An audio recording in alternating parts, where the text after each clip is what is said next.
Hi, everyone. Welcome. It's August, and I'm sure you already knew that, but here we are with our ongoing monthly series, Cooking with Chef Carole, presented by plant-powered Metro New York. After a little bit of hiatus, we are thrilled to be back and end of summer, heading into fall.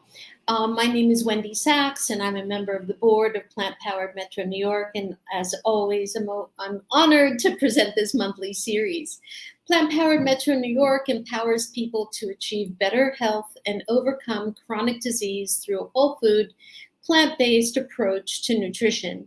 Together with a wide network of grassroots leaders, organizers, and educators, we raise awareness about the dramatic health benefits of a whole food plant-based diet.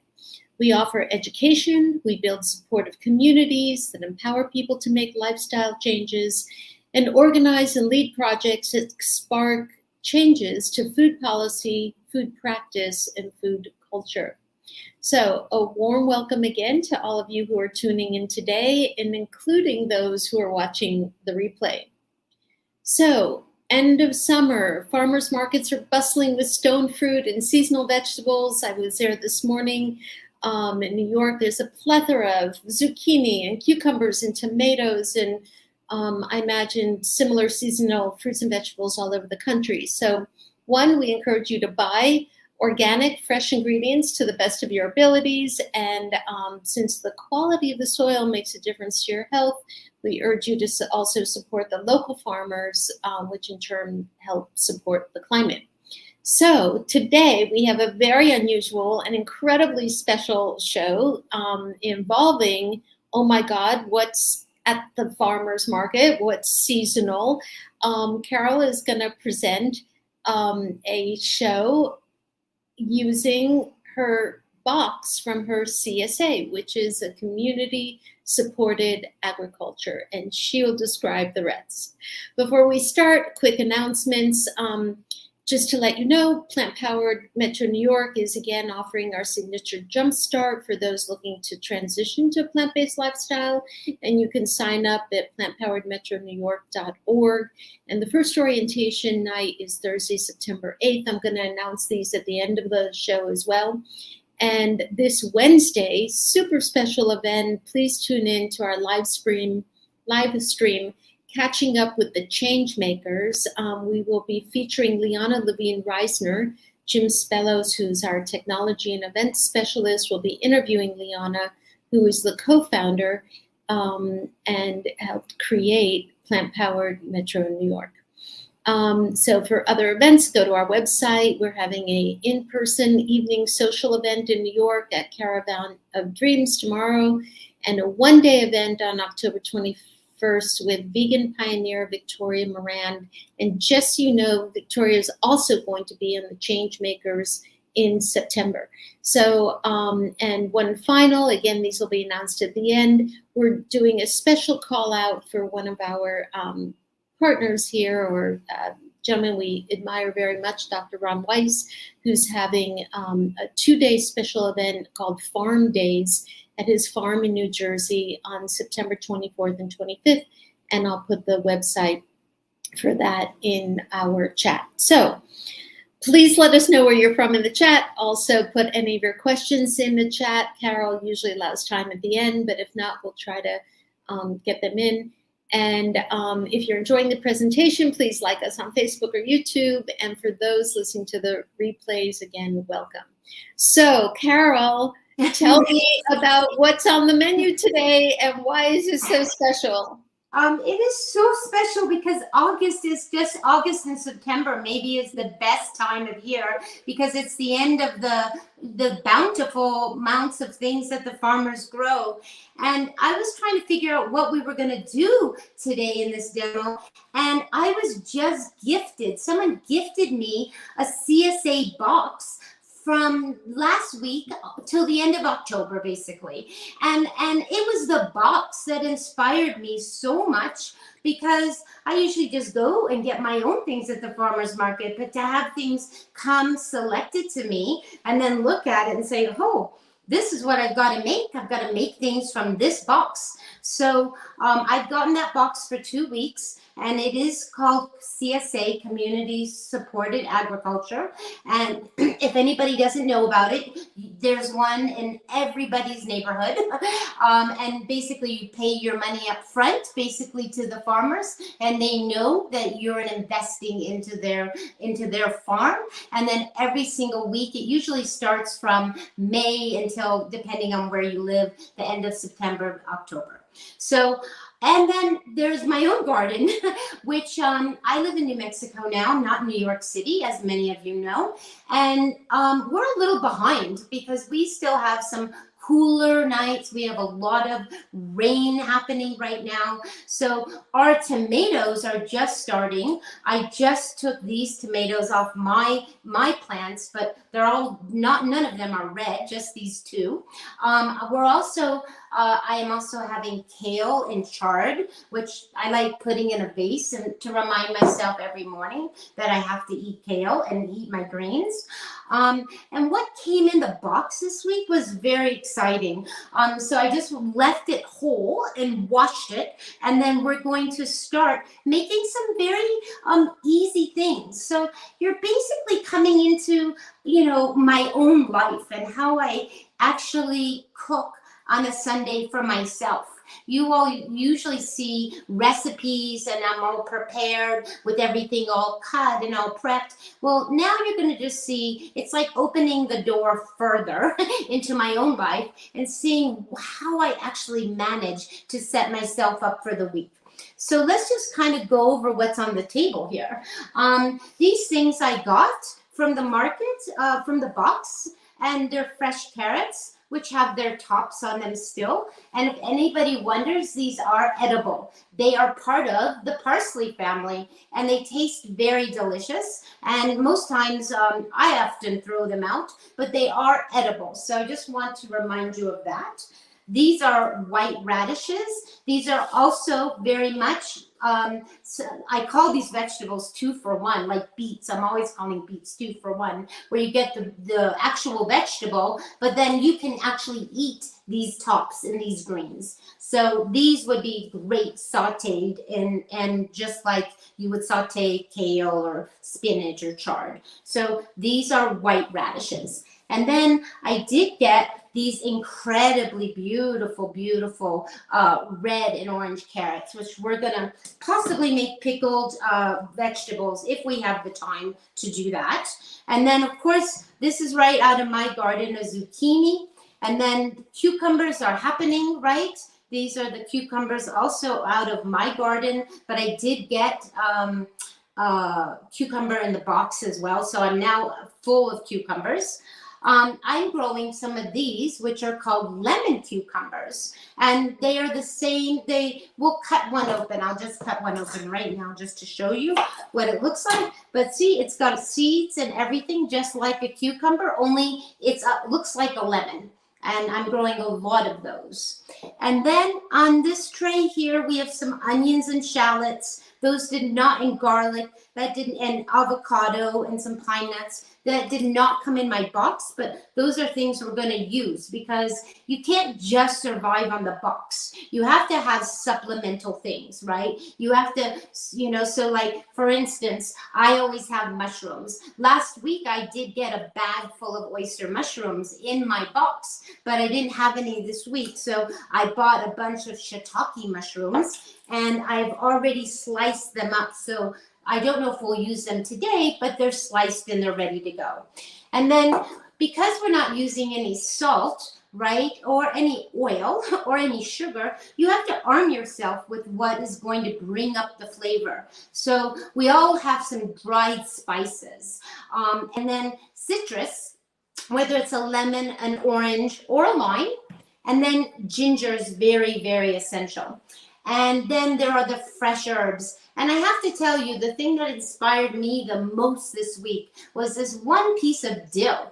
Look at, this is how dill is grown. It's grown very tall. It usually flowers on the top.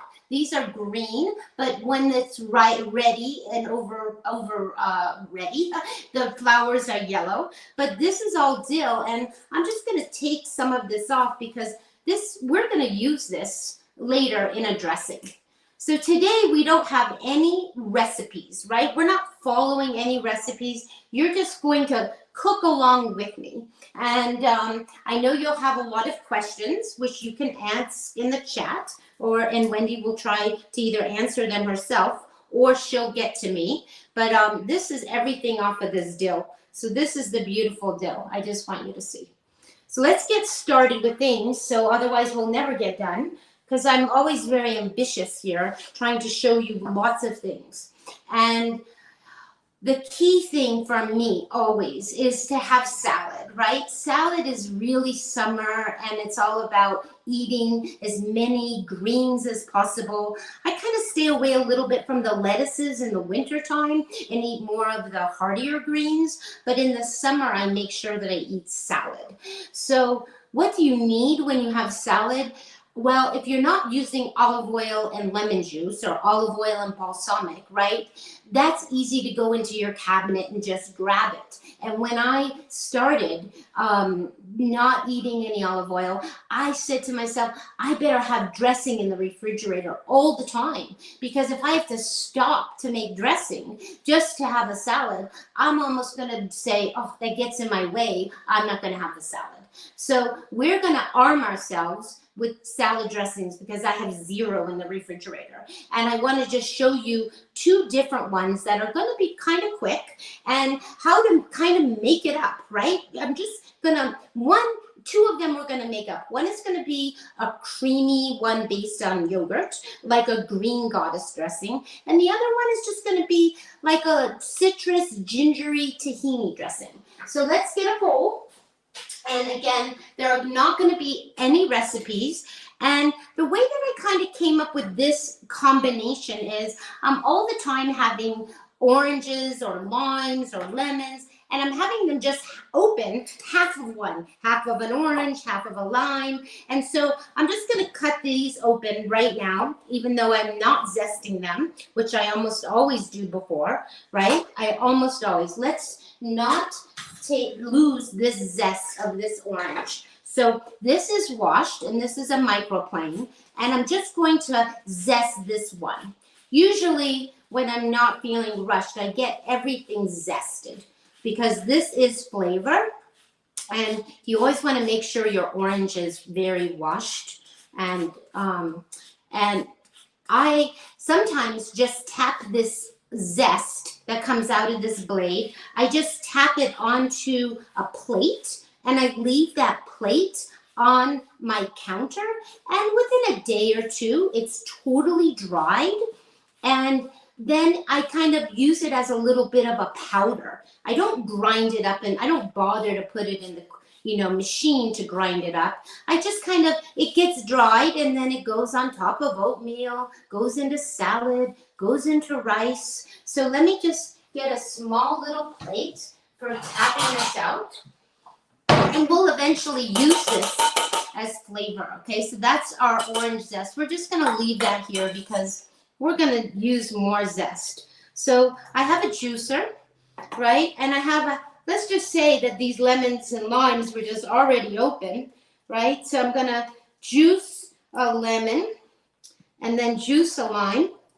For some reason, I'm not sure why, but lemons can be expensive, so I tend to buy a lot of limes. And I actually use them interchangeably. I have a friend from the Dominican Republic, and she said that they don't differentiate the lemons and the limes. They just use them. So I thought that was kind of a cool thing. So when the lemons are expensive, I just buy a lot of limes. So I'm going to put a little bit of lemon, a little bit of orange. Again, doesn't matter the combination, okay? So don't get fixated that I've used a half of one, a half of another. It's just juice, just citrus juice, okay? And you see, I don't even have any measuring cups around to tell you how much I'm doing, okay? So here is our juice, and that's going to go into our bowl. Now, how much is that? I know some of you might ask. It's probably a third to a half a cup, if one has to know. Okay, and then I'm gonna go, I have a tray over here, and I'm gonna add just a little bit of tahini. So usually what goes in a dressing is something that is made up of fat, which is an oil, right? So you could use some nuts, or you could use, today I'm using tahini as my fat. You could use, later on, we're gonna use an avocado as our fat. And then you want to have some kind of, often a little bit of sweetness. You could use a date, or you could use raisins. Sometimes you could use applesauce. There's lots of things that you could do. Okay, and I'm gonna just put about a tablespoon. I'm not trying to make tahini dressing, right? Tahini dressing is a different thing. It's made up of just lemon juice and tahini. But I want this dressing to be kind of more citrusy, and I'm just using the tahini as a base, okay? And I'm gonna just put it here. And I don't know if we need any sweetness to it, because we'll taste it. It has orange juice, and I think that is gonna be sweet. Now, the things that we also need for this made-up dressing is we need to get some garlic, which I have tons of right here. And for some reason, I ended up, I think I talk about this a lot here on this. The garlic sometimes is so small that you have to kind of figure out, like, what is a medium size, what is a right size clove? And this particular garlic that I've been buying lately all has such tiny little cloves. It's actually been driving me crazy. But I buy it at the same place all the time, and that's what they seem to be getting.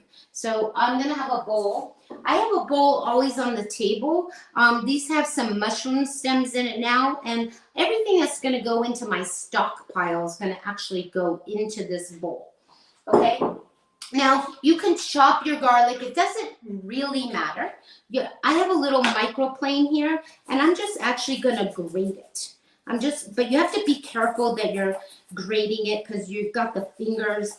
And any of the bigger pieces, I'm just going to save actually for later when we're making our pesto. So I just want a little bit of garlic, and you can see that that came off. And that's going in there. I just really want that. And then I want a little bit of ginger, okay? And ginger, we've talked a lot about ginger, all of us, I know together, but you want to usually peel the skin, and you can actually take a knife and you can cut away the skin a little bit at a time if you like. I always save the skin. You could throw it out, but I save it. Sometimes I put it in hot water and a little bit of lemon juice and make a little hot toddy. No alcohol for me, but you could, but just a little, gonna get rid of that little bit of skin. So I've just peeled that, just this end here, and I'm gonna use the very same microplane, and I'm going to grate that, okay? And how much am I gonna grate?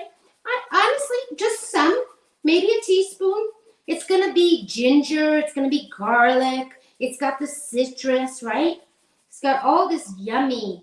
And this is gonna be kind of my basic dressing that I'm gonna use, and we're gonna have to taste it, right? Because we don't know how this is gonna taste, and it might need something, right?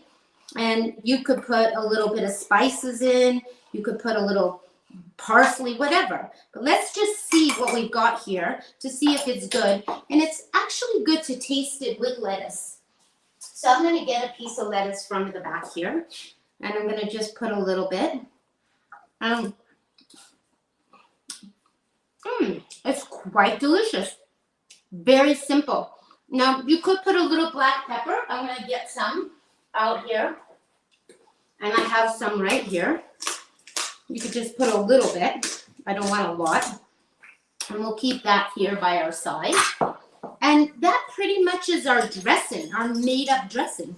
Again, not a tahini-like dressing, more citrus flavor. And yes. Question. So you mentioned parsley, but would you put other herbs in it? Like, oh yeah, we could put the dill in it. We could put anything we want in it at this point. I just like that it's very gingery and garlicky right now. And I like this over salad, but I also sometimes eat it over noodles. because sometimes I just cut up a bunch of like a steamed broccoli. And here, I'll show you the noodles that I love so much. They're in the cabinet, but I'll show them to you. While you're getting them, it seems like mint and basil are just all over the place right now. So I wondered if those were good. We're going to use that in our green goddess. I'm kind of holding off to the herbs till our next thing. But this I like to keep very, very simple. And then I love it on these ramen noodles. These are organic millet and brown rice noodles. And they come in these blocks. I don't know if you can see, but one block is one serving basically, and a package comes with 4. And I love these noodles, and I love this dressing on these noodles. And sometimes I just steam up a bunch of broccoli and other kinds of vegetables. I cut up red peppers, or I cut up carrots, and this becomes a cold noodle salad. Okay, so I just want to show you, we're not doing all these things, but I'm wanting to share with you the versatility of having a dressing made up already in your fridge. Delicious. Does that make sense? So for now, I'm just going to take a jar. I'm going to find the jar. We didn't make a lot of it, but it's okay. We're just going to, this is probably 2 servings. And sometimes I make more, sometimes I make less. But if 2 servings gets me, 2 salads, that's awesome. So that's in there for later, okay? So that is that particular dressing. The next dressing are there any other questions, Wendy, while I'm just kind of making dressings here? That's it. Just already mouth-watering. Okay, great. Fantastic. So remember, I had a little bit of garlic left over that I couldn't use in the microplane, and I need to just get a little bit more out of this big head. And again, you're going to listen to me this whole show, because I'm going to complain about the garlic every time I touch it, because it's really aggravating. So the next dressing we're going to make, and we're going to make a salad eventually, but I think it's good to arm yourself first with the actual dressing. So I'm going to get a container, okay? And the container is going to have this chopped garlic, and then it's not going to need all of this dill, but I'm going to get a bunch of a green goddess dressing. Usually is made up of chives and cilantro and parsley, and of course it has olive oil and it has lemon juice, and then it usually has yogurt. That's usually the base of a green goddess dressing. So what we're going to use, I'm going to show you 2 of my very favorite yogurts so that you know what they are. One is this cashew milk yogurt. I buy them in the little containers, and this is Forager brand, and it's cashew yogurt.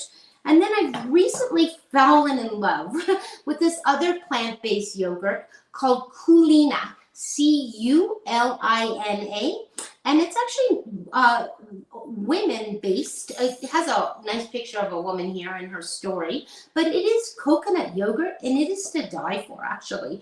And I use this often when I'm making a raita for Indian food. And what is a raita? That's another kind of sauce that is it would be a great thing for us to make today. I'm not sure we have time for it, but basically you would take your cucumber and you would just cut it and you would peel it. You don't have to peel it, but it's nice to peel it if it's a waxy cucumber. But if it's fresh from the garden or fresh from the farmer, and it's not waxy on the outside, then definitely keep the skin. And then you would grate it on your grater on the big holes, and you would just mix some cucumber and some yogurt, and the coconut yogurt would be good.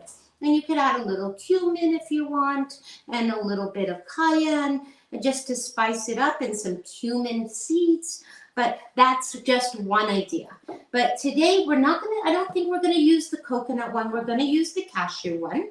Okay, and this particular one is a small one. You can buy the bigger ones, but I'm just gonna use the small one. It's plenty. It's gonna make plenty of dressing. And I'm gonna pour it in here. This is a little teeny, what they call one serving of yogurt if you were to eat it with, in the morning or whenever as a snack, 5.3 ounces.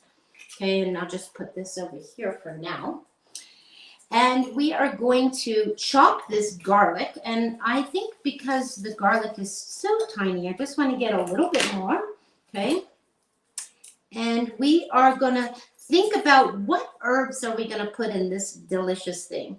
Like I said, the normal ones are chives. And we have this beautiful dill. So I'm going to actually start chopping. Okay. And we could do this in the blender, but I just, for me, if I have to wash a machine sometimes, I don't want to have to do that. So I'm just going to chop this, and I do have some chives, and chives look like this, okay? And what if you didn't have chives? What is the alternative to this kind of onion? I would actually use a scallion, and this is a scallion, okay? So these are I don't want to say interchangeable. I have these and most people might not. So if you were using something, I would use your whole scallion, the green part and the white part, okay? But because I have these chives that are growing, I'm very excited about my chives because someone gave me some cuttings and I planted them in the dirt, and we've had so much rain that they've actually grown, and I actually now have a big chive plant. So that's kind of an exciting thing, right?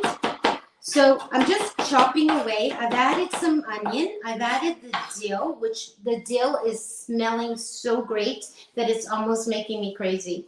This, I have some cilantro, right? This is our cilantro, and I'm just going to cut off a little bit. Okay, this has all been washed.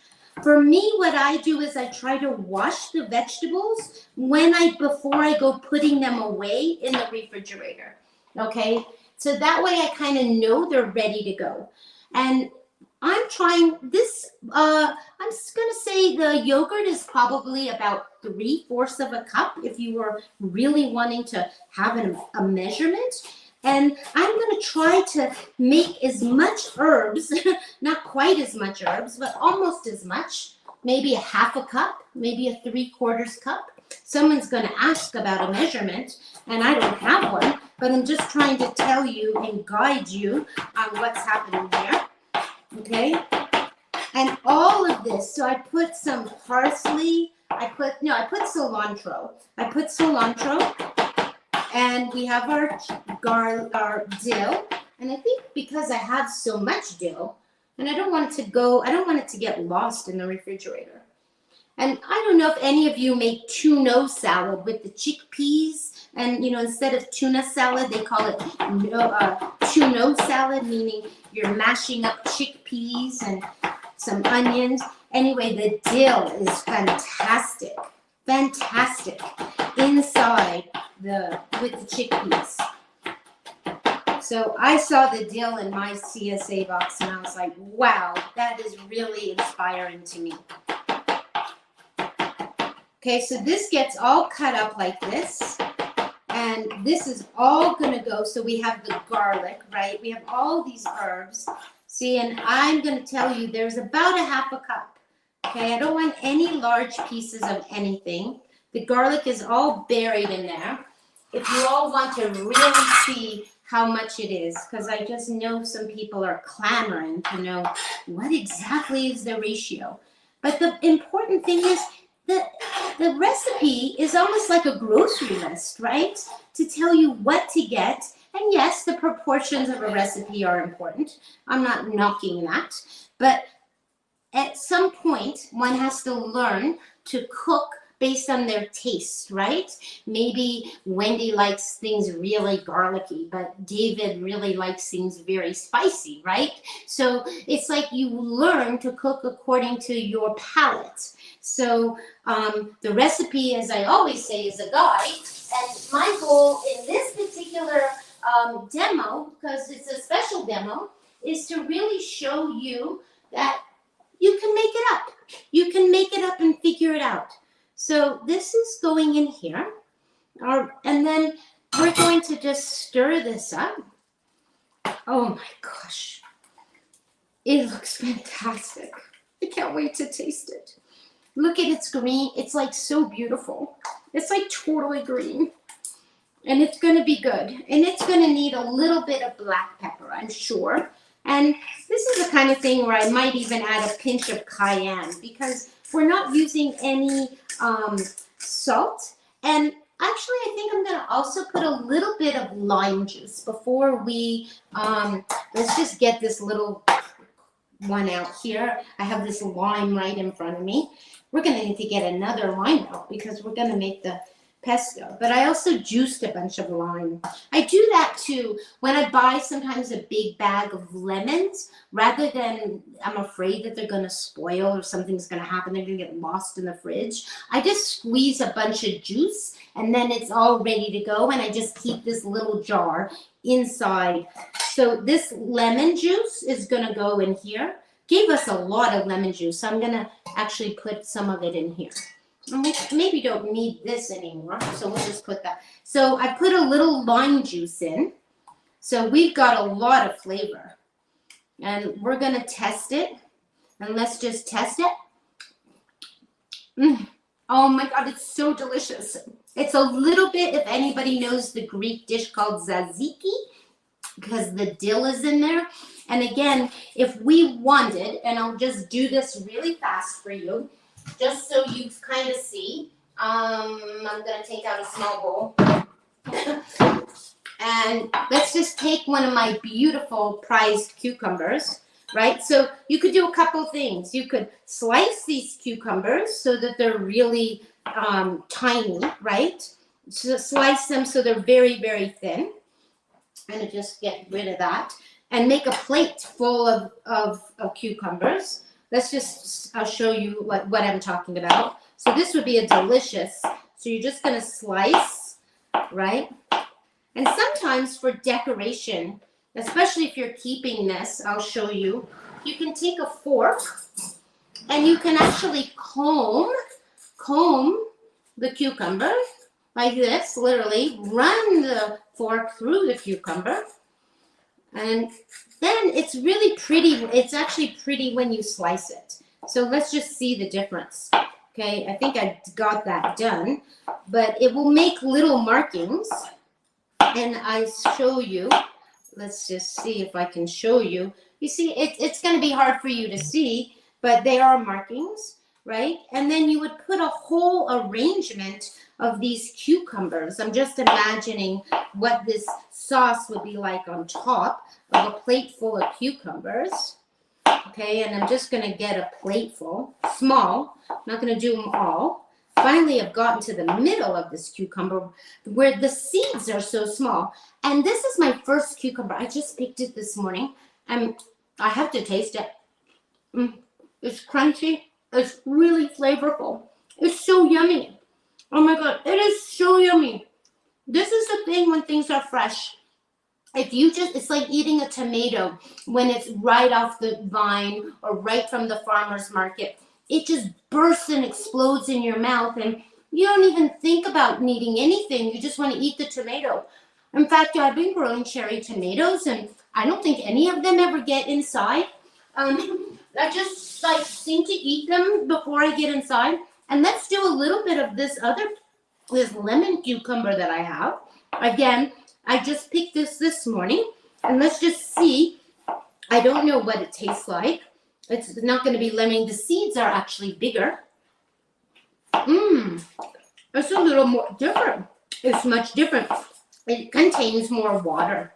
So this, let's just imagine that there's this huge, beautiful plate of cucumbers, and I'm just going to finish slicing so I don't have a bunch of ends. Okay, and we're going to have that. And then we're just going to put a little bit of this dressing just on top of that. That's going to be delicious, right?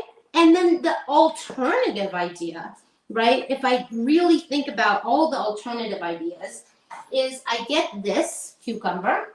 And again, we're showing you lots of ideas. And we're just going to grate this, right? And this is kind of a variation. It depends on what culture you're in. I would call it raita because I eat so much Indian food and love cucumber with all these herbs. So you don't even have to squeeze out the water from this cucumber.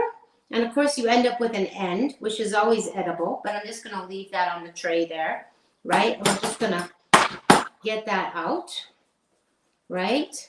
And that is, we're gonna have to wash that eventually. And let's get a separate bowl, a separate little plate for that kind of dish. And we're just gonna put this, and we're gonna get all of this off the counter. Eventually we're gonna have to make room on the counter. We're not gonna be able to live with all this stuff. And then we're gonna put a little bit of this dressing, and we're actually gonna mix it up, right? And this is gonna be a delicious sauce for anything that you have to eat. It could be on your burger, it could be on your, with a potato, a baked potato. This would be out of this world. And I do have a baked potato behind me because when I batch cook on Sunday, I'll just show you, just so you see, I always make a tray full of potatoes. I usually make 4 to 6. Either I do sweet potatoes or I do white potatoes. So this dressing would be delicious. You know, lots of people put a ton of sour cream and they say, oh, potatoes are bad for you. Well, it's not the potato that's bad for you. It's actually the sour cream that's bad for you. So to have this kind of special dressing made with yogurt and lots of fresh herbs, this would be out of this world, right? And you could take it one step further. You could cut up your potato and into little pieces, right? Like a potato salad, and use the same dressing and make a delicious potato salad, okay? So this kind of shows you that if you're armed with your dressing or your sauces, right, then you can do many, many, many, many things. So hopefully that takes us to our next thing, but let me just finish this. I'm gonna put this, oh, we're starting to have thunder here. So if you hear any really crazy noise in the background, it actually thunders. We're in our monsoon season here in New Mexico, so we get a lot of thunder. So here I'm gonna put this now on the plate, and look at that, it's delicious, delicious, okay? And we're just gonna have to put this on the side for this minute and bring all of this back later. Okay, here's 2 different things. Sliced cucumbers, grated cucumbers. This is a wonderful sauce to eat with vegetables or to put on top of a burger, right? So that's that. Any questions thus far, Wendy? Because I'm going to start to move some things out of here. No questions at the moment, Carole, but what occurs to me is in the summertime, how delicious when you have a hot sweet potato or hot baked potato to have a dressing that's that refreshing. You know, the cucumber is so is delicious. refreshing, and those herbs can just really make it just changes. Yeah, changes everything. So, and you could take a tomato, right? I mean, it's endless, right? I mean, it's endless because you just keep having ideas, right? So you could take a tomato and just and slice that too, right? That could be part of your sliced cucumbers, right? So that could also go on the top here. I don't have the right knife here to be slicing tomatoes, but let me get here. And this is another thing out of my garden. I should really taste it to make sure that it's good before I go putting it on top of everything. But look at that. I mean, that's a salad. That's a deluxe salad as far as I'm concerned. Absolutely. Right? You know, and we haven't even brought in the lettuce. We haven't even brought in the lettuce yet. So I'm going to move a little bit of this. I don't know where I'm going with it, but because we're going to really have a real green salad now. And I want to make a green salad for you because we started off talking about green salad and it's kind of important. And So just to add also on the idea of the deluxe, having just gotten back from Turkey, this kind of cucumber salad, cucumber and tomato salad, and they'll often have that for breakfast with some figs, which is really interesting. So all I kinds of love things that. you can do with it. And they also in Turkey would use a half a cup of oil. So Oh yeah, we have to not always remember that a lot of these classic recipes, use quite a bit of oil, but we're relying on the same fresh herbs that they rely on when they use the oil. It's just gonna not be full of calories, right? And we're staying away. The oil is full of calories, has no nutrients, has no fiber in it for us. So these are wonderful, wonderful things. Now I just want to get the salad, and I want to show you all that I'm crazy enough to buy myself a big bowl the beginning of the summer, because I'm one of those people, how I used to ask people when I would make breakfast for them, I'd say, are you a sweet person or a savory person? And then I'd say, I'm in the middle, so you could be whatever you want. So now sometimes I ask people, are you a greens person or are you a beans person? So Wendy, you're a greens person, right?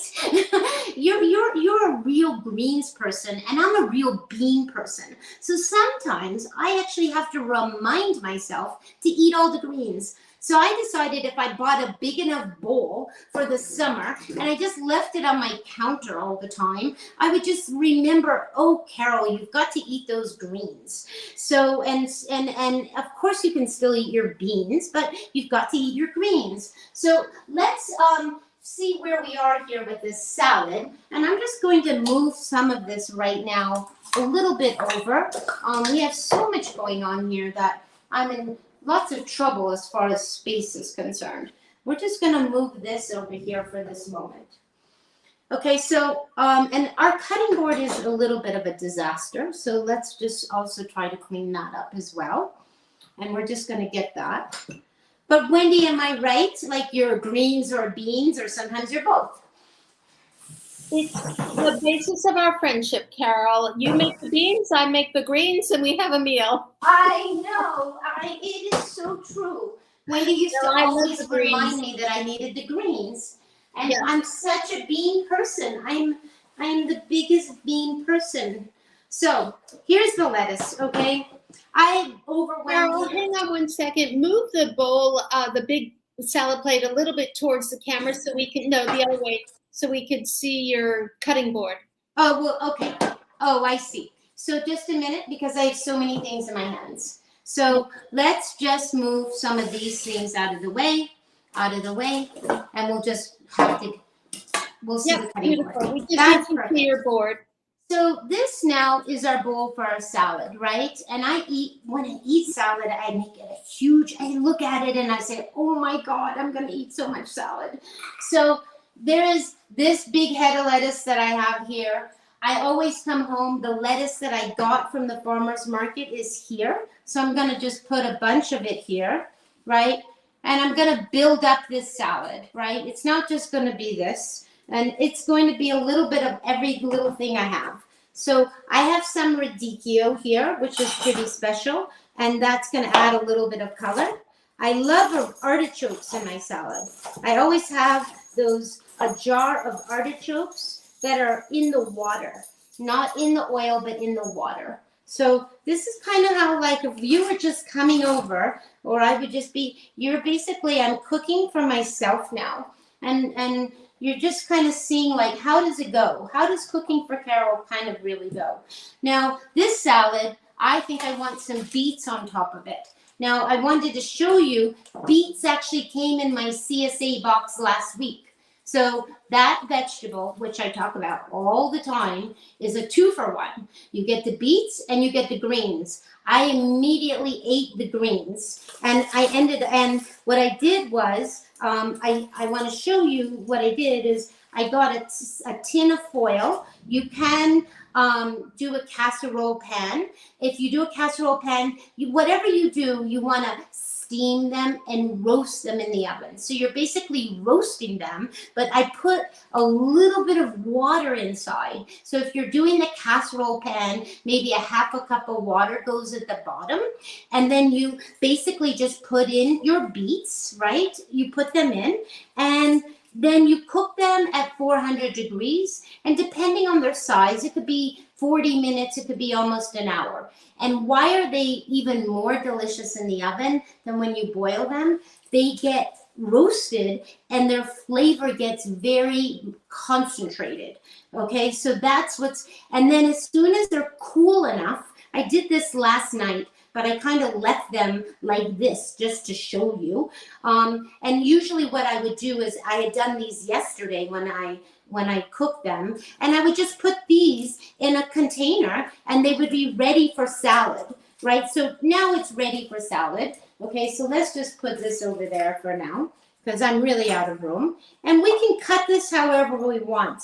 I think I'm gonna make it like chunks. Instead of making it slices, which I often do, I think I'm gonna do big diced pieces. Okay, and how do I do that? Look at these, this is what I'm talking about, diced pieces. So I'm gonna have a bunch of yellow beets that are diced, right? And I always think about, when I'm building the salad, what is gonna make it the most, sometimes you don't even know how the combination is gonna be. Sometimes I just risk it. Now, beets and avocado go really delicious together.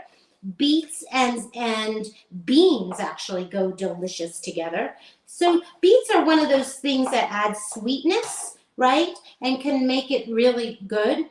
But again, just experiment. But the key here, and I don't need to have this lettuce at the moment, but the key here, oops, I just threw the end of the beet into the salad, okay? The key is that we're making this up as we go, right? We're basically, what do we have on hand? What do we think is gonna be good? And we're gonna see if the combination is good. Now, it is Sunday, and I always cook a bunch of beans, and I cook a bunch of grain. So today, I made a jar full of lima beans. Okay, so lima beans could go in the salad, which would be delicious, but I'm gonna hold off on my lima beans. And I also cooked a whole cup of quinoa. And you might see that this quinoa is 2 different colors. Quinoa comes in 3 colors. It comes in beige, black, and red. And sometimes you can buy it in a bag, and it will be called tricolor. So then the 3 colors are already mixed. If you're someone that has never had any quinoa, I recommend that you start with the beige quinoa because it's a little bit milder, and there are a little bit differences, a little stronger, the black and the red. And you're gonna read about quinoa and the proportions of water to quinoa. For me, I always do 2 to 1, kind of like the rice, right? So if you have 1 cup of quinoa, you're gonna do 2 cups of water. Sometimes people mess around with how much water to quinoa. They like it a little mushy, I like it really, really fluffy. And it takes about 15 minutes to cook on top of the stove. And you do want to always rinse your dried quinoa. And I know we've talked about this before, but I just want to remind you that there is a coating on every grain called serapin. And it actually protects the grain from insects and things. So you want to always rinse your quinoa, okay? And the reason sometimes people say, oh, I hate quinoa, it tastes soapy. And the first thing I remind them is, did you rinse your quinoa? Now, often when you buy it in the package, it will say pre-washed. But I never believe anything, and I often buy it in a bulk form and weigh it. So no matter how I buy the quinoa, bulk or in a package, I always put it in a mesh colander, and I always run cold water through it, and then I put it in the pot. So why do I like this much quinoa? 1, you'll be thankful later in the week that you've made this much quinoa because you never have to cook it the rest of the week. and we're going to put it on our salad today. Okay, it's going to go on to our salad here like this, right? We're adding a grain. I love quinoa on top of my oatmeal. I think it's fantastic. Okay, so that is one idea. Okay, quinoa and oatmeal together. So we have our beets, our radicchio, and what are we missing? We could have, we need to actually use up one of our radishes. I think that would be delicious. So let's get that in there, right? And let's taste this radish before I go slicing it. It's fairly mild, but it's very crunchy and very delicious. Okay. Now, I'm trying to watch the time because we have a lot of little things still to do, and I just kind of want to show you as many things today as possible, right? So this dressing, I would eventually put that ginger dressing, this dressing that I made earlier, onto this salad. Okay, and we could go on and on forever. Maybe we want to have, I always put a little bit of onion on the thing, and I went away with the onion, but we'll put a little bit of onion on this salad. And I want to be able to show you a dessert because stone fruit right now is really popular. We get the apricots and the peaches and the nectarines. And I do want to show you a basil pesto made with arugula that I just absolutely love. And I just can't resist but putting in a little bit more of this radish. Okay? And I want to do the carrots. And let's crack open this carrot just to see what's going on with it because it's so beautiful. And I'm going to save the top and the bottom. Okay? And it's a shame, but I'm going to peel it. I don't often peel it, but it's so beautiful. Look at that red, right? And we're going to make a few ribbons. Let's just see what the ribbons are going to look like. We're going to have that beautiful dark red edge. Again, always thinking about eating the rainbow, right? So we talk about all the time, right? So if you don't want those to be so big, you can cut them up, right? But I like them so that they're kind of wispy and all over the place, right? Can never have enough carrots. I love. So that's going to be our salad, right? And I hope that that's inspiring to you. Carole, okay. The colors are just fantastic. Can you hold the plate up to the camera? I will. And I want to, you know what, I honestly, Wendy, really would put probably one more beet in here. But just for time's sake, just imagine one more beet, okay? Okay, we don't need to use too much of our imagination because it's absolutely beautiful. But I just want to show you, you have your green, you have your vegetables, you have your beets, you have your radicchio. And if you wanted, you could put a few pumpkin seeds that I have here, toasted. Absolutely right? Delicious. Just to clarify, the beets were roasted, right? Yes, I roasted those in the oven. Beautiful, absolutely beautiful looking. Okay, so I want to also just show you, and I'm watching the time. I'm trying to be very mindful of time in general. Okay, so we have these beautiful carrots, right? And I don't know that we have time to do all of this, but these red carrots, I absolutely want to pickle. But let's just see first. Let's get to things first come first, right? First, I'm going to get these off their little tops, their tops off.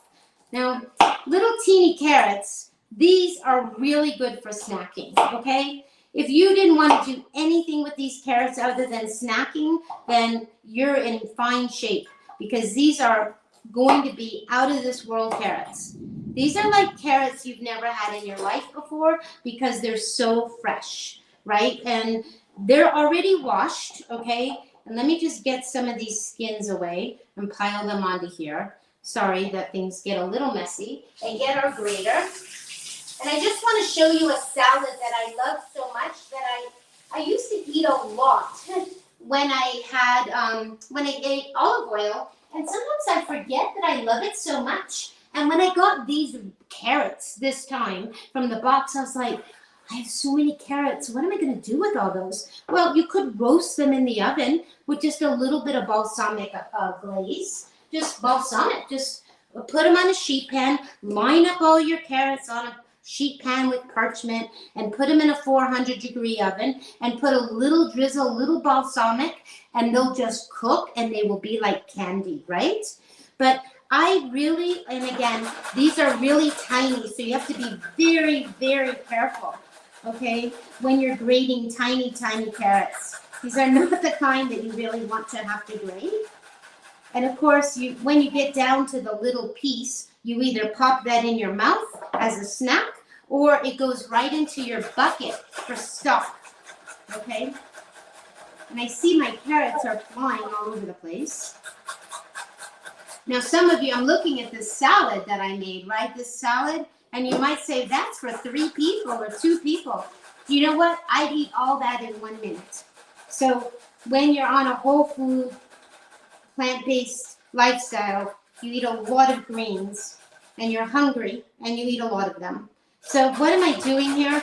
Ultimately, I'm making Moroccan carrots, okay? And we're not gonna get to all the carrots. We're just gonna make a teeny little sampling.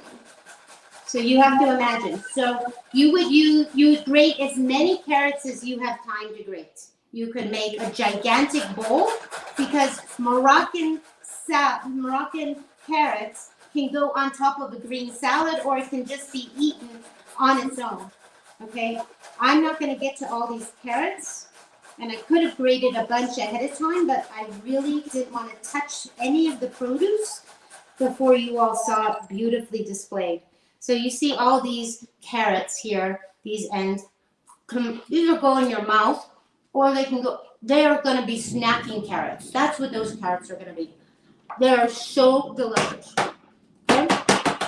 Let's get rid of this.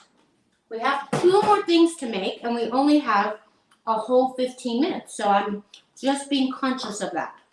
So here is your carrots. You want to get some parsley, right? Some parsley. We have to get some. We have lemon juice. Now, if you want, and you're one of those people that really like sweet things, usually the Moroccans put black olives in the salad, okay? Sometimes, I don't know, maybe it's from my Jewish heritage, my grandmother used to make raisins with carrots, and she would put mayonnaise. Well, that I don't want to do at all, right? And then we need to have maybe 1 clove of garlic. We don't have very much here. Again, I told you I was going to complain about this garlic. And we're going to make our pesto no matter what, because I'm very excited to show you. I've made pesto before on our demo, but last night I had a brilliant idea, because I had an open avocado in front of me, and I was just like, oh my God, what a great idea. So I'm going to show you that, and hopefully we'll get to the stone fruit. Like I said, we're very ambitious today. This is a special show that we're doing based on the yumminess of the season, right? So you can see that I've put all that together. Let's just get a bowl, a small bowl, not a big bowl, and we're just going to get a bowl like this, just a bowl, and we're going to put this in. Imagine that you've done a ton of carrots and a ton of parsley, right? I've just made like a little teeny serving just to save some time. You have to get the garlic hair out of the way. And then what goes on top of this is some lemon juice, which we have, right? A little bit of lemon juice, just lemon juice.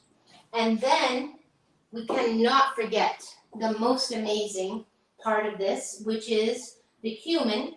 And I have to find it. And we're going to put a little bit of cumin.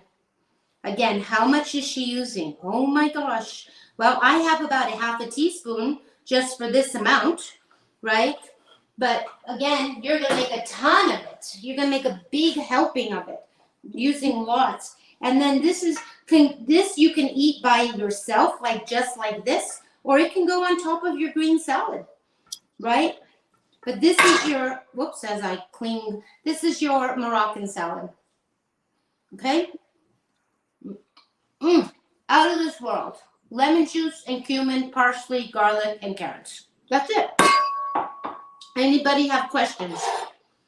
Carol, it looks absolutely delicious, and you're getting comments on the chat about how everything looks so beautiful and delicious. I mean, the colors, of course, are just so enticing, and we all know we eat with our eyes, so I But I think just want everybody's to eyes really, are going quite bananas. But we do have a question.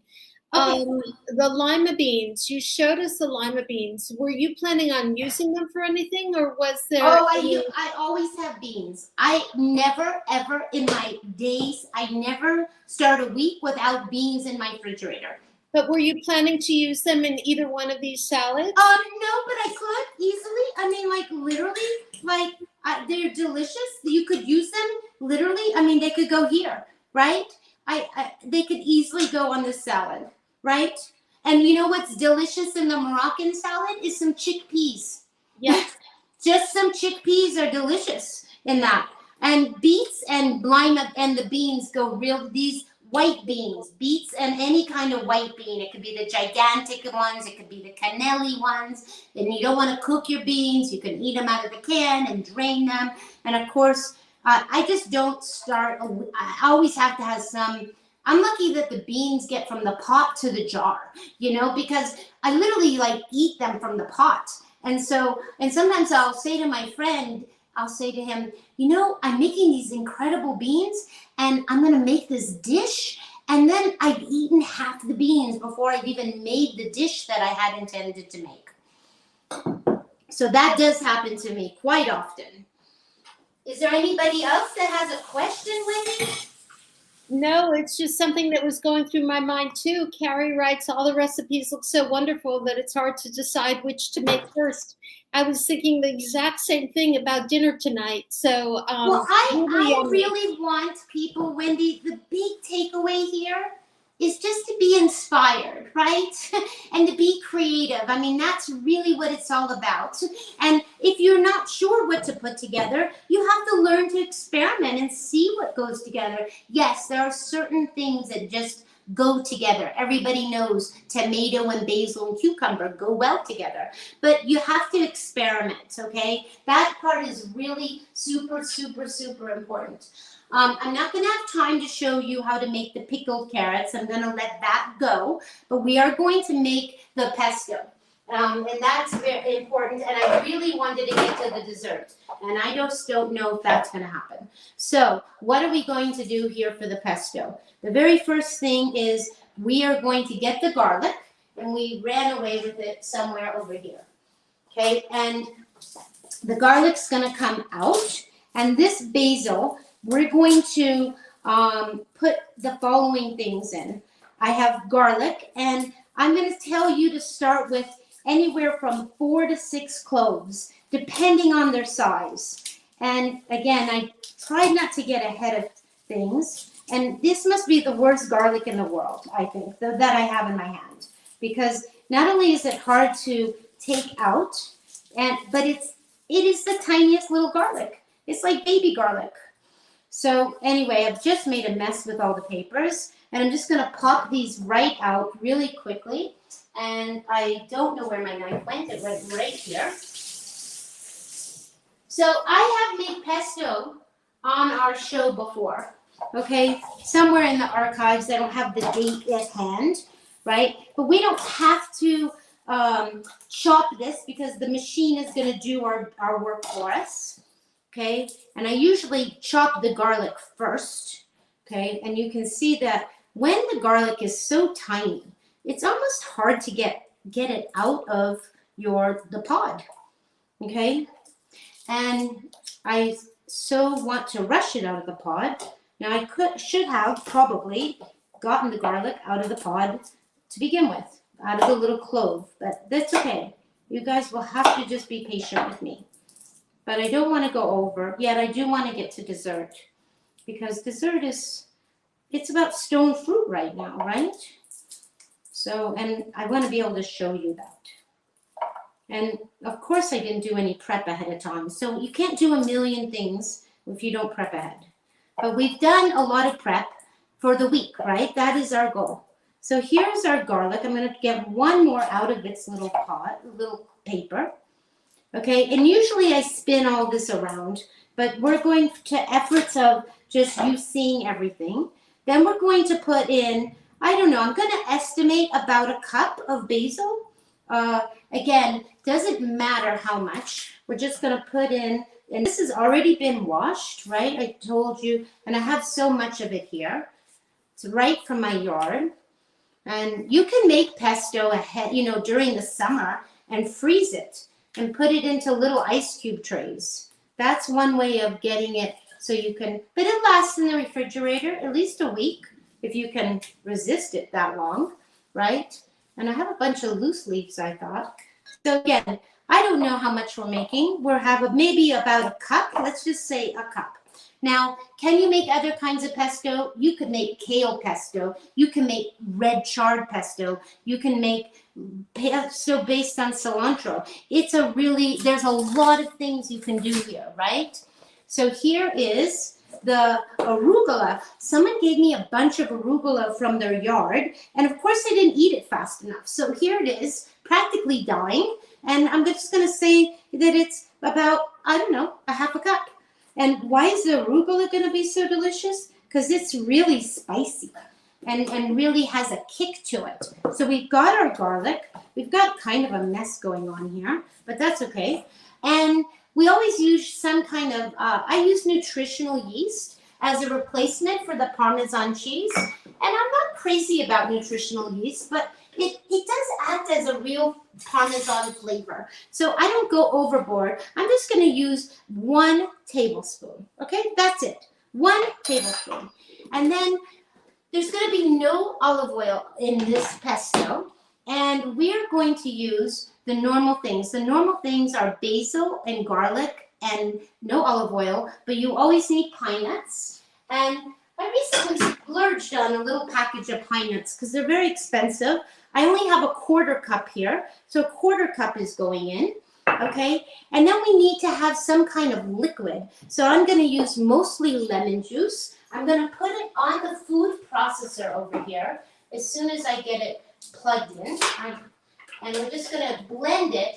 And I'm going to put some lemon juice. This would be a really great place to also put some lemon zest, which I don't have, but it will help. Let's just, I know that this lemon is what? Oh, here's a lemon right here. And we'll get our microplane, which I left, I thought, right there. But oh dear, sometimes things disappear. Well, if I find it, it will come back. Here it is. It's closer to me than I realized. We'll put a little bit of zest, just a little bit, right? Not too much. It's just going to be flavor, remember, because we don't have any salt. And we're going to put our lemon juice in here. And I'm just going to pour it. Now, I don't want it to be really lemony, right? I don't want it to be too lemony. So we're going to get it turning. And I'm going to get a little measuring cup, and I'm going to add a little bit of water. Okay, not a lot, but just a little.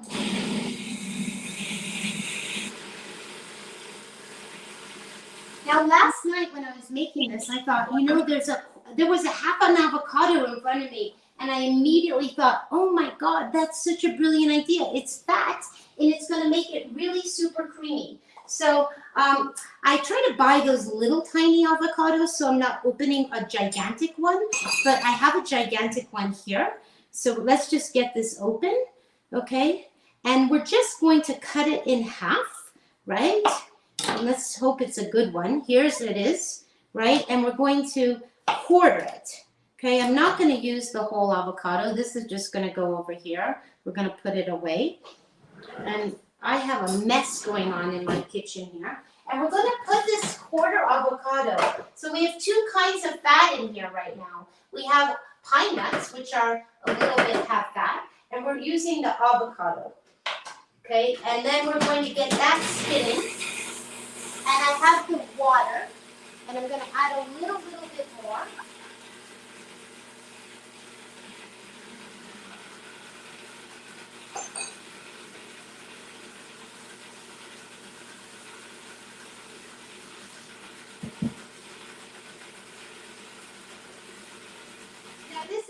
something that you really want to take and wipe down the sides, right? You want to get all the sides. And while you're in here, of course you want to taste it, right? You have to taste it to see if you need to do anything different to it.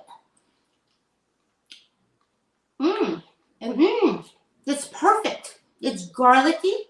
The arugula is so nice addition. I'm gonna let it blend for a minute.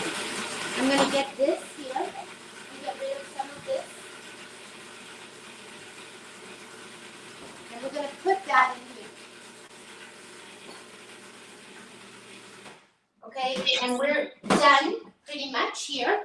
And we have 5 minutes, Wendy, and I know you have things, and I wanted to get to the stone fruit, and maybe we still could. I don't know. Let's just see what happens. Carole, you can definitely get to the stone fruit, and we have till 6:30. So, but I don't want to keep everyone. I really don't. So I think the stone fruit thing, I'll show you the gist of it, and everyone will understand it. But here's the beautiful. Look how pretty. It's bright green. I love how richly colorful it is. What would you serve with the pesto? Okay, so last night when I cooked the pesto, I made the brown noodles, right? The brown noodles. What kind of brown noodles? I use these gluten-free, these brand called Joy. And I just had little elbows. And actually I had another bag of another shape. But it doesn't matter. You could use zucchini zoodles, right? Or any kind of, you can put pesto on anything, right? It can go on toast, right? It could go on your baked potato. I mean, you could take a little bit of this, Wendy, and put it in your cashew yogurt and make a different kind of dressing. Okay? Yeah. So this dressing, this pesto can go like multiple times in different directions. It can go on top of your potato, right? It's endless. You just have to make it, and then you have to say, hey, I have all this pesto. How am I going to eat it? And I'm not going to eat it the same way every day. But last night, just so you know, I took a bunch of shiitake mushrooms, and I put it in a skillet pan, and I just put a high heat on, and I poured a little bit of balsamic vinegar and just a little bit of water, right? And as soon as they started cooking, the mushrooms contain their own water, and they started to eke out of their own water, and I got them so that they were really crispy and kind of dry, and then I put those balsamic mushrooms on top of my pasta and pesto, and It was out of this world, having a little bit of vinegary kind of flavor with this. Yeah. Or you could put your cut tomatoes, right? I always put cut tomatoes with my pesto, right? And if you're super ambitious, obviously, you could make any kind of pizza. Or another great idea with pesto, if you get the tortillas, I like the Ezekiel tortillas. I don't know if everyone knows that brand. I have the bag here. I go through them so much. This brand here called Ezekiel, and it's upside down, sorry, like this. And you could warm up the tortilla and then spread the pesto on it, and then put a bunch of vegetables inside and roll it up, and then you got veggies in a blanket. Sounds delicious. Carole, if you don't like arugula, what else would you put on? Would you ever use carrot? Oh, I would use cilantro, or you could use parsley, or you could just use basil. I mean, it's just that I had that arugula, and that kind of was what inspired me to go to get some basil out of the garden, because I was just like, oh, I've really let this arugula die in my refrigerator. I had much disappointment that it got pushed to the back and that it was from someone's yard and it could have been great in a salad, but no, I let it die. And so that was kind of my answer last night was, well, it's going to go into the pesto. That's kind of how I felt about it. Beautiful. Okay, so now we've used so many of these things. As you can see, we are really at our cutting off time, but we'll just try to do one more thing. And because, I don't know, it's never ending for me. This is the kind of demo that I would like to have all the time, because this is my way of cooking. This is the way I do it. right? So in the produce box, I got plums and I got nectarines, and I didn't bother cutting them up, right? I'm gonna take the burner, and you're gonna just see what we're gonna do. We're gonna get the burner on and have it trying to get to a higher heat. These are already been washed. I definitely want to clean my knife because I think it has a ton of garlic on it. And we'll just get to this. And we are going to open the stone fruit. Now, some fruit, usually, I don't know if anybody knows this, but there's usually an indent in this. All the peaches, apricots, they usually have a little teeny indent. And that's where you want to cut it going that direction. And then you want to turn it like this, kind of like opening a lock. And sometimes the fruit is clingy to the pit, and sometimes not. So usually it's a lot of work to sometimes, and sometimes it's just nicer just to eat it, just to stick it in your mouth and not worry about cutting it up, right? But I'm just going to quickly show you what I would do with, now of course, when I have this fruit, immediately, what I think of doing is making a peach tart, a plum tart, or any kind of pie. All the stone fruit is inspiration. But some people aren't pie makers, right? And so if you're not a pie maker, right, and you're not wanting to have the extra calories and the dough, and you just want to eat the fruit, then I say make a compote, right? Now, here I am.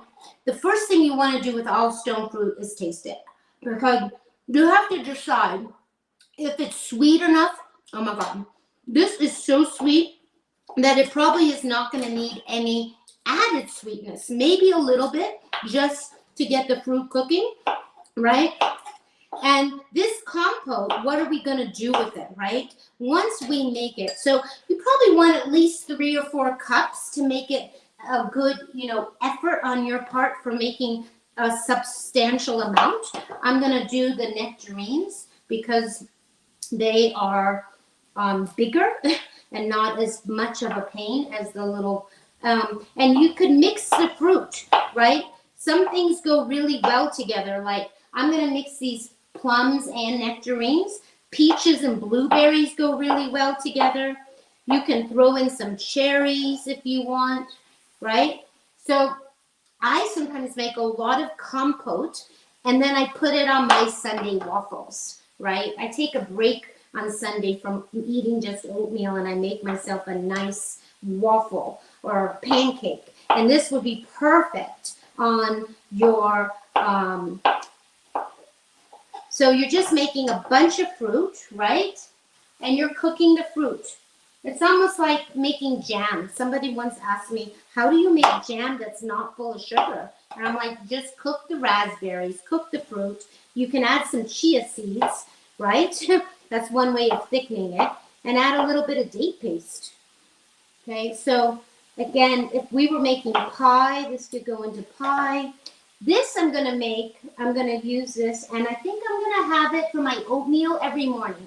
So it will go on top of my oatmeal. I think that's how I'm going to eat this particular fruit. Okay, so what else is going to go in this fruit?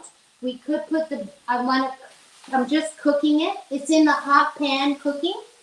It's going to need a little bit of water. So let's just get a little water.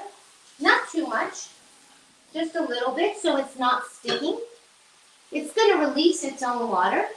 Now for sweetener, what I'm going to use is a little bit of date paste. And you can look up date paste on the internet, how to make it. It's usually the same amount of dates to water, but I always have a jar and I want to label it. I just made it at the end of the month. It lasts for a couple weeks, but it can go moldy. It really can. So you want to be careful. So these are medjool dates that I blended with water. And I'm just going to put a little bit of date paste, maybe 2. I think not so much because why? It already is sweet. This fruit is really sweet as it is. And then we want to make it flavorful, right? So we're going to add a little bit lemon, we have either vanilla extract, and I also took out almond. I think almond would make it more special. Okay, so I'm gonna use a little bit of almond. And then you want to put in, just like you were making pie filling, right? So we've put a little sugar, and then we want a little bit of cinnamon, right? A little bit of cinnamon. I'm going to just get a tiny little, maybe a quarter teaspoon, however much. Depends on if you're a really cinnamony person, but I think less than a quarter. I probably did an eighth of a teaspoon. And then, of course, I love nutmeg. That's pretty much my favorite. So we're going to put a little nutmeg. And again, it's almost like you're making pie filling, but it's like a compote. And it can go over your nice screen if you want it. There are, again, when you're making things, just like we made the pesto, you want to think, how many different ways can I eat this? Okay, I'm grating fresh nutmeg is what I'm doing. If anybody's wondering while I'm talking, nutmeg comes in a little tiny, it's like a little nut. It's like a little hard nut. And if you've never used fresh nutmeg, I encourage you to get fresh nutmeg and use a microplane as a way of grinding it. And then this fruit, I'm going to stir it here as we're cooking it away, right? Look at it, it's cooking. Now, I really think that it needs some blueberries. It's almost like it's calling for blueberries. And I step in my refrigerator. Now, you could use frozen ones. But if you're at the farmer's market and they're fresh ones, definitely use those. But I bought a little one. They're on sale right now. So I bought a little container of them. And I'm just rinsing them. And I'm just going to throw in a few. Oh my gosh, I can't look at filling like this without thinking about pie. Because that's just what I do. I make desserts. And we're going to get a little spatula. So this is cooking, right? You see? That's our compote. Now, that would be delicious, just as is. We put lemon juice, we put cinnamon, and a little almond flavoring, right? And we're going to taste it. You don't have to cook it so that the fruit is totally cooked. I like it a little al dente.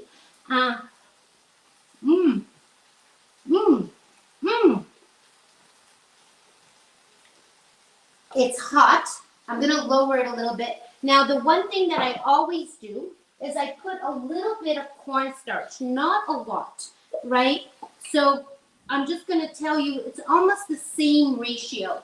So what I'm going to do is I'm going to take a half a teaspoon, okay, just to guide everyone. A half a teaspoon. I'm going to put it in this cup here. And this is what you call making a slurry. So I like cornstarch with the fruit. You can use tapioca, arrowroot, whatever you have. But for some reason, I tend to like the cornstarch in the fruit. Now, the minute we pour this in, everything's going to kind of come together, right? And it's fine without this. I just like to give it a little bit of thickening. And I'm going to give it a little bit more water. And then, like I said, the minute you pour this in is the minute it starts to get thick. Right? It becomes like the compote. And you could put oat granola on top. But this is basically our compote right here. And it's already thickened up.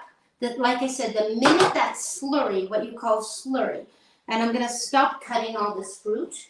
And I'm going to let you get to your announcements, Wendy. And I'm going to do a little bit of a kind of cleanup so you all can see everything that we've done.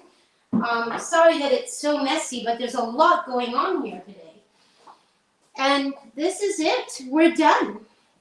And this is going to go into a jar when it's cool. And like I said, I'll eat it on top of oatmeal. You could eat it on top of your nice screen that you make because it is summer, right? So this would be delicious. And if we want to get it out of here for now, I would just put it in a jar. Let's just show it. I don't want to show it in a jar. We will show it into a bowl. We will just show you in a bowl so that it's so pretty. We're going to back this up and we're going to show you our beautiful compote. Thanks for making time, Wendy, for that. Of course. Yeah, because I really wanted to get to dessert. you know. Absolutely. Well, I who wanted to get doesn't? to, I really, really wanted to get to dessert. And Who now, doesn't? of course, if you're a baker and you're looking at this like me, I would immediately think, oh, I could make this and put biscuits on top of it, or you know, there's so many ideas, everyone. But the today was just about like, I get this stuff and what do I do with it? And how am I inspired? And how do I make something and then tomorrow it's going to be something else, right? If I made a ton of this Moroccan salad, it's going to be delicious tomorrow with chickpeas. You know, it could be delicious on top of a spinach salad. And then we've got this beautiful pesto. So we are finished, believe it or Carol, not, only because we've run out of time. can you hold each dish up to the camera just so that we see Sure, it, and I and want then to we'll get, so identify? remember that we made the beautiful green goddess dressing, and we Yummy. put grated carrots, and we made what could be considered a raita, not really, and it also could be tzatziki, because cucumbers and yogurt go together to make tzatziki, and a lot of dill usually makes tzatziki. So we have two kinds of goddess with the goddess dressing based, and that's just sliced vegetables, tomatoes and cucumbers. I would slice red onions too, and that would be just a salad unto itself with no greens. And then we made a green salad with grains, and we threw in a few beans and radishes and beets and some pumpkin seeds, and that is going to get our delicious kind of citrusy tahini ginger-like dressing. And this dressing can also go on noodles and lots of broccoli and carrots and vegetables. And then we made a compote that has nectarines, and plums, and a few blueberries. And that can go on your ice cream, or it can go on, just eat it like that. But I'm going to save this, and it's going to go on my oatmeal in the morning. And maybe if it gets to Sunday, I would put it on waffles or pancakes. Awesome.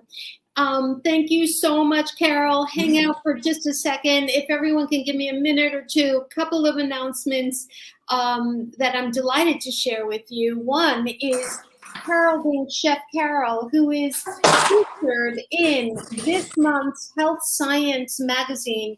So if you're not aware of Health Science magazine, it comes out quarterly. And lo and behold, we've got recipes by Chef Carole. I don't know if you can see it on the thing. So amazing, delicious recipes. And again, they're all seasonal, like today. And today's fruits and vegetables, I mean, particularly the stone fruit right now is absolutely fantastic. And the cucumbers and carrots and the various vegetables she used, just perfect for this time of year. So enjoy your cooking. Back to announcements. Wanted to let you know that we have a couple of new series going on at Plant Powered Metro New York. One, I think I announced last time, which is a Heart to Healthy Heart series, where we're having conversations with cardiologists on this way of eating and cardiovascular health. And another brand new series we're starting this week is, let me just find the exact name of it. I think it's called Change Makers. It right? is. Change Makers. August 10th, we're doing a live stream calling Catching Up with the Change Makers. And we're super delighted because our founder, Liana Levine Reisner, is going to be our first interview. You'll hear about not only how the organization was founded, but what the future vision is. And it's really exciting with the Eric Adams administration and all kinds of other things that we're doing in terms of community activism here. And she'll be interviewed by our very own Jim Spellos, who is helping us with the cooking show and has been for a while. He's our technology and events specialist. So please tune in this Wednesday, the August 10th. We also have a Jumpstart coming up. So for those of you who are still transitioning, please jump into the Jumpstart. Or if you know friends who are interested but don't quite know what to do, The Jumpstart is really one of our signature pieces. It is fabulous, real immersion into this lifestyle with not only cooking demos, but the science behind it, and a group support system and coaches and mentors, and really a fantastic 3 to 4 week immersion. And our intro event for that is September 8th. So please go to the website or share it with other people. If you're in the New York area, we have our summer evening social going on tomorrow night at Caravan of Dreams. Go to our website and you can find the information. And then we have a full day event with the vegan pioneer Victoria Moran on August 21st, an event that's co-sponsored with the JCC Manhattan called MEND, MEND, and it's really about how this way of eating can help repair and mend the body. And Victoria, by the way, will also be on the Changemakers series next month. And then finally, this is just a plug for one of our dear, dear, dear friends, Dr. Ron Weiss is having an event at his farm called Farm Days on September 24th and 25th, an amazing lineup of plant-based doctors live, and you can go to his website, which is www.ethosfarmproject.org/farmdays, and you can find more info there. And those events really are amazing. He's both a doctor and a botanist and runs a regenerative farm in New Jersey, Long Valley, New Jersey. So if you're anywhere in the area, please come and join us. And let's see, what other announcements do I have? A huge thank you to Jim, who's behind the scenes producing this show, and to Alan Smithy for his directorial input. As I mentioned, Carole is in Health Science magazine. Please pick up the magazine. And our next demo with Carole is Sunday, September 18th, same time, same channel. Carole can be reached at carole@thevegievanguard.com, or you can see her beautiful pictures and be in touch with her on Instagram at the Veggie Vanguard. Finally, for those of you who are able, please consider a donation to PPMNY so we can continue doing our work in communities. We often serve more underserved communities, and honestly, every cent and every dollar counts, but welcome to have you either way. So that's it. We're 2 minutes over, but thank you so much, everyone, for coming, and hopefully we will see you in 1 month. Let's see. Let me just see if there's any other things. Yeah, next presentation, September 18th. The name of the magazine was Health Science magazine, and it's put out by the National Health Association, which is a magnificent organization. And I think you write to the organization to get the magazine. And that's it. I think we caught all the questions. So thank you again, everyone, for coming. Carole, wave goodbye if you're still there. I'm still here. I'm a little overwhelmed with how much is here, but this is my whole week's amount of food.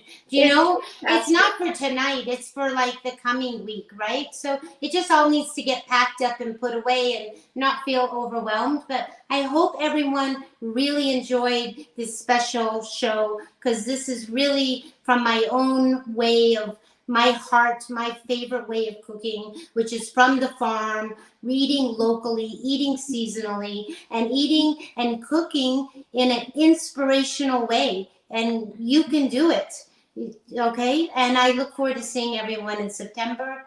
And if you're passing through Albuquerque, I am at the Veg Fest on August 20th, which is a Saturday. If any of you are in the neighboring area, stop by, and I'm giving a presentation there.